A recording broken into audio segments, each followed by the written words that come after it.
What's up, YouTube family? You back in the house once again with the balls with another video. Yeah, I'm gonna be interviewed, ask a few questions, and I'm gonna give you some answers on how I feel about it. But first, make sure you go out and get that Taco Montana collection. You get the hats, the hoodies, shades soon, and also a new book coming very soon. Can't say the name because I don't want nobody to touch it, but it's almost over. Another book. But also go to Amazon and pick up the Taco Montana Clandestine Hustler. Yeah, let's get into it. So what's your thoughts on this whole, let's start from Charlie Kirk first. Okay, yeah, it's tragic, what happened, for people to see that as, the history always repeat itself. Me, the way I look at it, that it's a First Amendment, issue that they're really trying to censor us. Like in 2001, which was 9/11, when the buildings came down, that's when they changed a lot of things drastically, because they're really trying to control our freedom of speech, even though people are not paying attention to it. Comedians and a lot of people aren't able to say things that they used to say that we would laugh and joke about it. We're in a real sensitive era right now. So I see that, although it was tragic, it's still another way, because what they're doing, if people speak out against it, they're censoring them, and then, as far as, that whole situation, some people are threatening like the HBCUs, which have nothing to do with it. So it's very tragic what's really going on with it, but you don't want to see nobody, lose their life for expressing themselves, whether you agree or disagree with them, so that's why I said now it's a freedom of speech. And also, the first person that was ever censored was Khalid Muhammad. The Congress decided to censor him because his words were so potent and powerful, so that's why, if you pay attention to it, they've been closing the door on your First Amendment rights, slowly but surely. So that's what people need to more so pay attention to. So the Charlie Kirk highlights need to pay attention to that. Do you find it hypocritical of people to say that Charlie Kirk was killed for his First Amendment rights, but then turn around and you get in trouble if you speak how you really feel about Charlie Kirk and his opinions? Yeah, like I said, it's a double standard. But there are some people who really speaking how they feel about it, that I've heard, but most people, you might be in a position at a college, your job, and if you speak, how you felt about what he was saying, you will lose out. That's unfortunate, and it has happened. There was a youth that got kicked out of school over in Texas, I don't recall his name, but it happened, and that's why I was saying that there were bomb threats to the HBCUs, which have nothing to do with it, and they're going up on the campuses trying to engage in so-called debates, so this thing just shined a light on a lot of bad things, so yeah, it's always going to be a double standard. And from that, we now have a government shutdown. What's your thoughts on that? Another unfortunate thing, I think that they all should have come together, Congress, and made sure that the government continued on open for the people, because people have to feed, their children. That's where it's like sad. So it's both sides. I don't have like one particular side that I would say, hey, it's your fault, it's your fault. Both parties are, therefore we the people, and the people have put them there in those positions, and they're not doing a good job. They haven't done a good job for years, decades anyway. So today is just another reason that they won't just come together and make sure that the people are taken care of. So it's very selfish. They're being paid during this process, and you have a lot of people, who are trying to figure out where their next meal is gonna come from, or pay their rent to keep a roof over their head. So that's why I say it's very unfortunate, and they should have opened the government. They shouldn't have never shut down, to be honest, because they should have all ready, had come together and agreed because they all knew it was coming. So again, like I said, it's very unfortunate. Yeah. And another big topic in the news, Diddy. Yeah, yeah, I've been following it a little, I haven't been following it like lately, but from what I've heard from the TMZ, that possibly he may get pardoned. So he got 50 months, which he already had at least 12 months in, so you get to subtract that and then you'll get some good time. So he may just be in there like 2.5 years if he's not pardoned. So, I look for him to be out earlier, in my opinion, so that's all I can say about the Diddy situation. Yeah, and I remember you knew about Diddy way back, like as far as how he came to DC and kind of, you want to expand on that? Yeah, like I said, I didn't attend a lot of his parties, but I knew he was at Howard and he was doing this thing, DJing, and a lot of times when, those artists are down here, they get to look at the people who did come to some of the events in our city. So what I was telling one of my homeboys that's out of Atlanta, Lucchini City, is that a lot of the style and fashion came from DC, and then other people have also said it too. So that's why Biggie would be saying Miami, DC prefer Versace, and that's what, you saw Pac and a lot of them was wearing, because at first they was wearing a lot of clothes that, probably Polo, Polo was big, but, the heavy designers came from us. So, of course, he had his own style. We're not going to take nothing because, New York is very fashionable.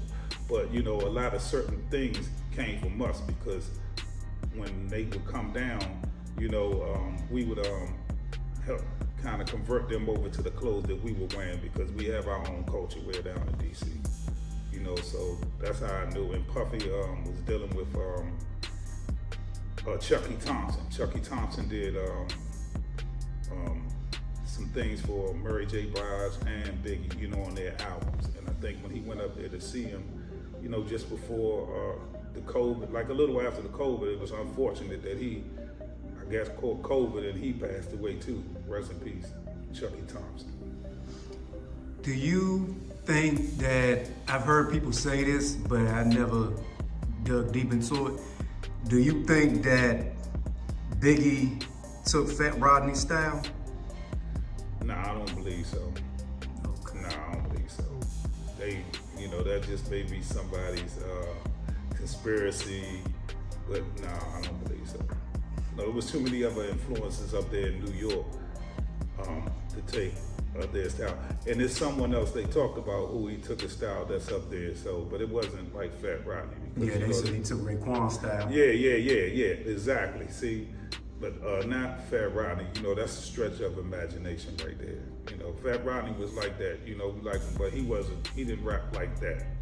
As far as Biggie and a lot of those of New York, he had like a DC swing. That's what it was from Fat Rodney. He was able to say raps and, put the neighborhoods and get together and, also say some little things that had them chant, which Stinky Dink came off of that too. Like when he would say Fat Rodney, gave him the opportunity to come out, I guess when they was down somewhere in Virginia at one of the colleges. Why do you think there was a lot of local talent back then and they didn't get to that next level? You had Stinky Dink, you had Scorpio, you had, well, I know Fat Rodney's situation was a little different, but why do you think, is it true that DC got blackballed? Yes. And who, in your opinion, was responsible for blackballing DC? To keep it real, it was New York, because a lot of the DJs, who were running the stations, they were out of town, and they didn't want to be associated with us because of go-go, because as I said in other videos, when I would go up there to try to get record deals, the first thing they would say is like, I don't want to hear none of that go-go, sugar, honey, iced tea. So you know what I'm saying? So You know, we tried to collab with some, and even when we did shows with some of them, you know, they was very distant to us. So that's why it was definitely calculated, because it did everywhere around us, you know, where they were able to get record contracts and deals. And there were people here who were talented enough to get it. But to see the biggest thing that DC didn't do, which was a downfall for us, even still to this point in day, we don't support each other enough as far as like in the music of the hip hop era. But if it was go-go, you know, you'll get more support because everybody's conditioned, you know, to listen to go-go. It's just maybe they'll decide they like your style or not. But at least if you got a good song in go-go, you can get a lot of support. But as far as hip hop, and maybe you might get a little more support in R&B, maybe, because my cousin, he managed Genuine, you know, Wayne. I was talking to him a little while ago, so that was way back, and he was telling people about how he was gonna throw the shows, and then when he put them on, and you know, people was laughing at the concept, but when the females came out, they loved Genuine. You know, he did the song "My Pony," you know. Yeah. So, switching gears a little bit, but still keeping it on DC New York connection.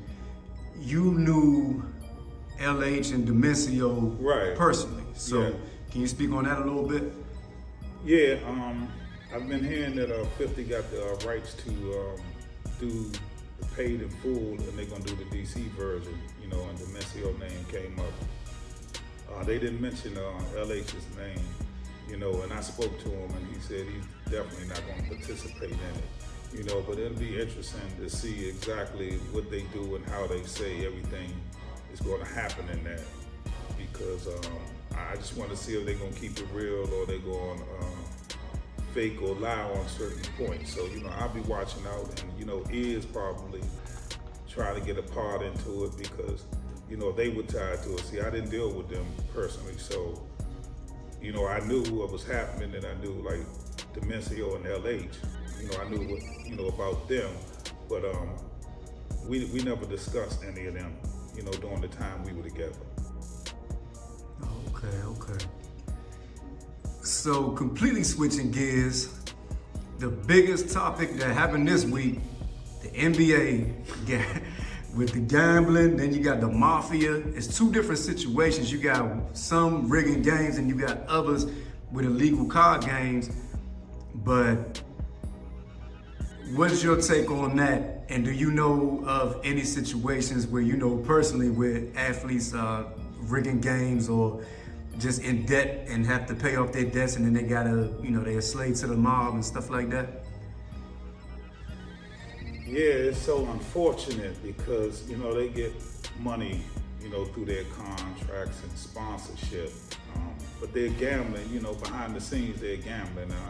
There's so many youth, you know, that get caught up in it, you know, easily because, you know, that testosterone in men, you know, always want to challenge each other, you know, so that's why I don't understand with the money that they make why they aren't investing in houses or stocks, bonds, and things of that nature. You know, they're still doing things that aren't out in the street. And that's why, you know, you had the big mob families all involved, because that's black market, that's behind the scenes. So none of them should have attended or played in any games like that, but it's just still that hunger to still try to keep some type of association to the street, you know, because the mob is street, you know, that's not, you know, a corporation, you know, that's all street level crime. So some of our people who, even if they didn't grow up in the hood, you know, want to attach themselves to the hood. So games like that is easy, you know, in the locker rooms, you know, they're, you know, allegedly in the locker rooms, they're in there gambling on the buses, the planes, you know, more so probably planes now. So they're gambling, playing cards and stuff. So gambling is an addiction. So that's a big problem, but they don't see that. They should be investing all that money in a lot of other things instead of chains, a lot of cars, a lot of houses, you know, and wait, you know, around the time until they get ready to retire. You know, and just like the song said, be like Mike. You know, you see how it wound up for Mike, so they should be looking to invest their money and do better things with it, because you can't play around in these games with the mob. The mob is on another level, and so now you're caught up in a lot of possible time, you know, and that's what's crazy. And I wonder how the NBA is going to bounce back, you know, from this, because it's coaches involved and other players, you know, and we can't even say it's still an open investigation. So to the youth, you know, keep that money and investing in things. That's the best thing I would tell you, because there's no reason for you to get out to gambling. You know, gambling is an addiction.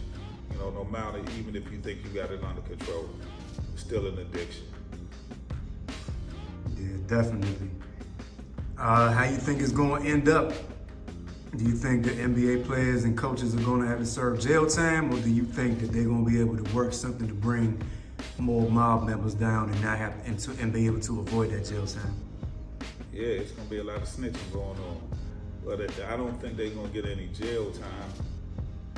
What they'll get, because it's their first offense, but they're going to have to tell everything, and they're going to have to pay some type of penalty, you know, cash-wise, but they ain't gonna let them go to jail, because this their first time. They just gonna warn them. I mean, and it's not like they're gonna be put on a list, but they will be watched. But they're not going to jail. Okay. All right. So speaking of NBA players, but in a more positive note, Allen Iverson just released a book, his memoirs.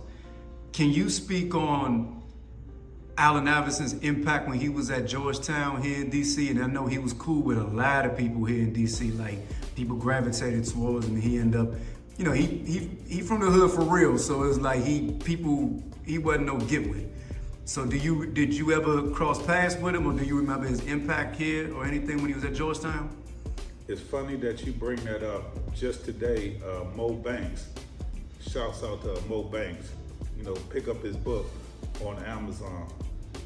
Now, what is his book? It's called American Square. You know, he just had sent me a text today asking, can we clip out what he said about Allen Iverson? And I told him, hey, Mo, I'm not able to do that, but hey, you can go ahead and cut it out yourself. But as far as like when he was here, you know, I would hear about him. I never met him in person. You know, I would hear about him, you know, about him playing ball. And, you know, I followed his story, you know, because he also played football, you know. So I remember when I heard John Thompson, you know, gave him an opportunity and a chance. So of course, you know, everybody famously remember him when he did a crossover on Michael Jordan. You know, that was his, you know, his moment, you know, in the NBA. But yeah, he was definitely a good player, you know, and so DC definitely embraced and loved him, you know. So that's why Mo, I guess, had asked me about it, because I didn't hear about the book that he put out. So, you know, it was tough and rough on him. You know, when he was in the NBA, you know, they used him to make examples for a lot of things, for clothes, your hair, tattoos. You know, other people could, but you know, it was a problem with him. So he broke a lot of those stereotypes, you know, so that the NBA would be more relaxed and let people be free of what they want to be, you know, in the game today. Yeah. He, in the book, I read it, he spoke heavily on how John Thompson shielded him from a lot of that negativity. Anytime, if they talk about basketball, it's fine, but anytime they would try to bring up the bowling alley or anything, John Thompson would be like, he ain't answering that. Get the next question. And he would shield him from that. He saved him from that. Yeah. What was John Thompson's impact in this city? Like, how did people view John Thompson? People view John Thompson as like, you know, the big granddad. You know, people loved him. You know, he even intervened between Ray and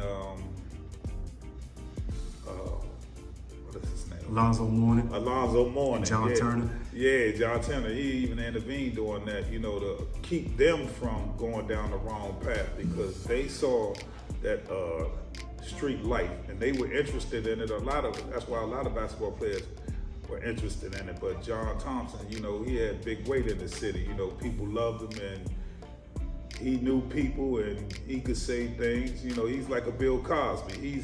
he's the version of Bill Cosby, but on the East Coast side for us. So yeah, he had big weight as far as like a coach, you know, very respected because he did a lot for Georgetown and people really, you know, appreciated that. Yeah, and he, you know, he homegrown. He from the Southeast originally. Oh yeah, From yeah. the Frederick Douglass Projects. They don't exist no more. Oh wow, that's wonderful. Yeah. DC in the house. Yeah. Yeah. So what would you say to the up and coming hoopers or just athletes period, like that they keep wanting to attach themselves to the streets? What's your message to them? The streets is dead. You know, it's unfortunate that you still try to keep a tie to it because you got family members and homeboys who are still there. You know, I understand that. I used to be out there on the corner, but, you know, I'm not out in the field anymore. You know, I'm in the house, so you shouldn't keep yourself, you can have it, they're your family members and friends, you can have that, but you shouldn't be attached to them when it comes to like business and your success. And I'm not saying like you have to cut them off, and some you do have to cut off. So it's the gift and the curse, you know, knowing who to have in your corner during that time. But all you have to do is look at those before you who had success with doing the right things in life. You know, like I said, you know, when we speak of that, like AI, yeah, he did have a crew with him and they would get in trouble, but there are other people who you could use as examples who didn't have those problems, you know, who did the right thing. What was the Hill? He played for Detroit. Grant Hill? Grant. That's a perfect example. Due to Grant Hill, you've never heard about him in any little things, confrontations and things with people. He lived his life, you know, he's still out here living good. You don't hear anything about him. That's what you want to do. Get the money and go back and relax. You know, that was a perfect example. Grant Hill. Yeah, he from the area too. Exactly. DC, Maryland, Virginia, breed the talent. Yes, indeed. What's your thoughts on Kevin Durant? You see, he just signed a $90 million extension for 2 years, making him the highest paid. And you know, he homegrown, he from Seat Pleasant. What's your thoughts on that? Well, of course, you know, that's some good money, but he got to be able to get a championship, you know, and so me, you know, personally, you know, I appreciate that for our area. You know, that's a great thing for the city. But, you know, he got to do better, you know, ball-wise, you know what I'm saying? You know, just because he got to get another championship outside of Golden State. He got to get one, you know, so that's what I'm looking for, you know, to help complement, you know, his career. So to me, he needs to do something like that. But yeah, for our city and that coming up, hey, that's big. And to be the highest paid in the NBA. But I thought it was LeBron at $52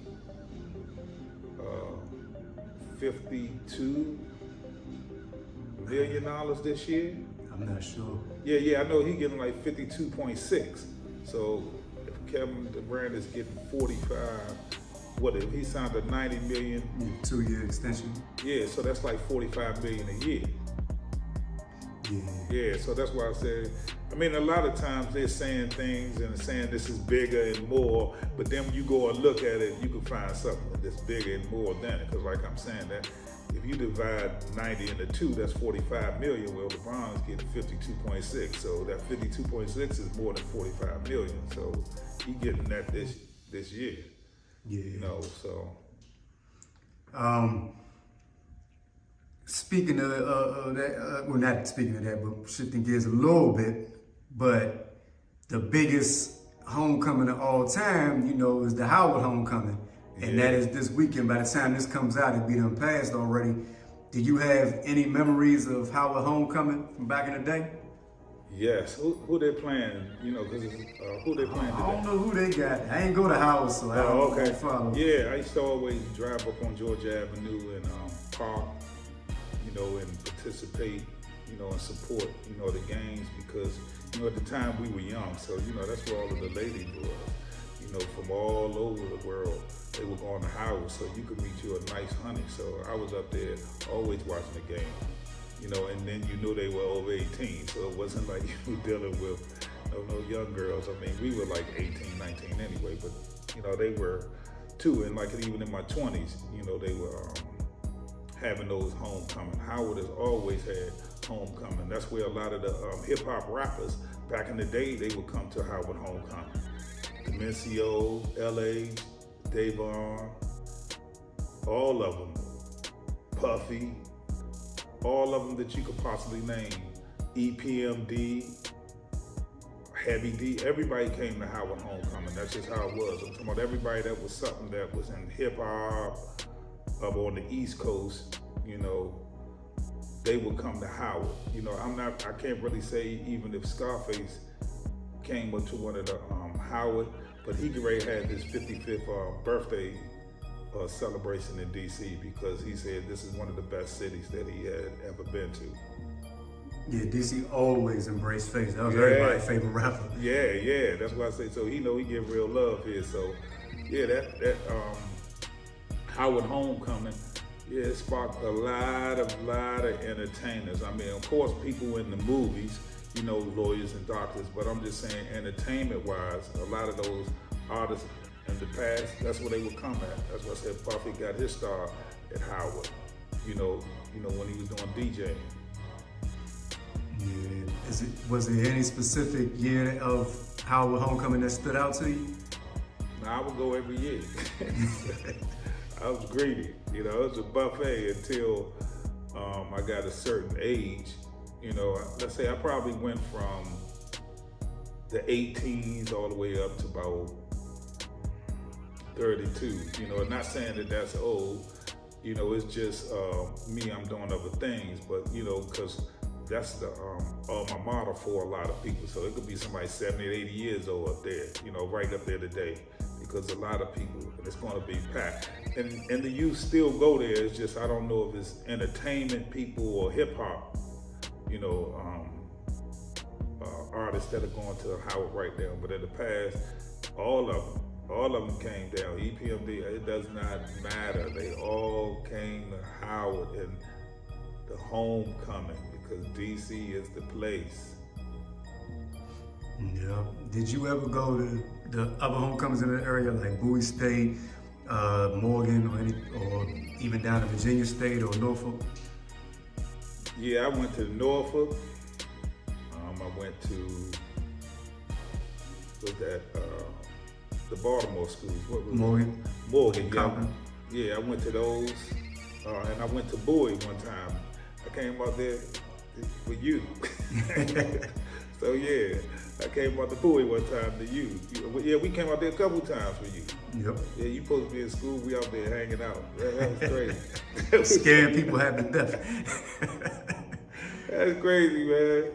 I think I just thought about that when you said that. I was like, yeah, Bowie. Yeah, we came out there for you. Yeah. Had people terrified up there. I'm sorry, y'all. I'm such a nice person today. It's all good, you know what I'm saying? That's why I pick up the book, Taco Montana, Clandestine Hustler by shopping at Amazon. So you see the redemption story, how I changed my life and did the right thing. But yeah, we get back into it. Yeah, we gonna leave it right there. Yeah, some more questions for the next one. If y'all got any questions, send them in. So any closing remarks? Yeah, want to say, rest in peace to my sister. She passed like last week. And I hear that. Yeah, and that's basically it. And rest in peace to everybody else who lost a loved one. We lost quite a few family members within the last few years. So, we'll end it with that. Wishing them in this time, a great passing. Right. What's up, YouTube family? It's your boy, Taco Montana, back in the building once again. I want all y'all to go out there and pick up a copy of the Taco Montana Clandestine Hustler by shopping Amazon.